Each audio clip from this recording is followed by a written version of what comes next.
They'll go somewhere one day. He's one of the few of his kind left in Australia, but John Yard is teaching not one, but the two generations that follow him to keep the art of tinsmithing alive. In a little workshop at Goolwa, south of Adelaide, John Yard gets ready for another day at his bench, same as he's done most work days for near on 70 years. When I was at school, the headmaster said to me, "Yard, all you'll be good for is digging bloody post holes." Failed lots of times and left in grade 6.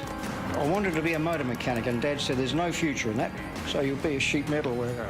OK. John's dad, who served in World War I, was a tinsmith too.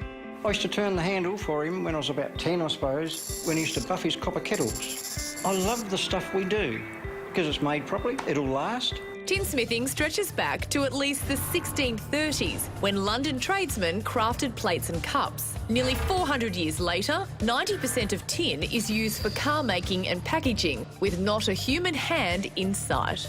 It looks good if it's round. It looks like somebody's made it, you know. John and his handcrafted oil cans are both becoming a rare commodity. And as for this copper lamp, he charged a client $800, including materials. It took a month to make, and he's been offered $5 grand for its identical twin. Somebody might come in the workshop and say, "Oh, how much is this going to cost, Johnny, to make?" And puts me on a spot. And straight away, I'm no good. Sometimes I quoted just the material, even less, and that's no good. That's no way to run a business, because I was no good at school. But almost single-handedly, this 76-year-old patriarch is keeping the trade of tinsmithing alive. Nothing wrong with that, Pop. She's rough, mate. John's grandson, Matt, and his son, Ben, are tinsmiths too, the third and fourth generations of their family to ply a trade with a rich history. And thanks to them, some kind of future too. It's some form of meditation when you're doing it the old way. This day and age, it's just go, go, go, and you just run when you're at work now instead of a more natural pace. Pop come down when I was about 14. I reckon we knocked up about 4 oil cans in a day. I had the opportunity to go wood or metal. Thought, shit, cut wood too short, throw it out. Cut metal too short, weld it back on. So, yeah. Matt's great-grandfather made this jewellery box the same year our Anzacs stormed ashore at Gallipoli. And like so many things in John's home, is just as solid as the day it was made.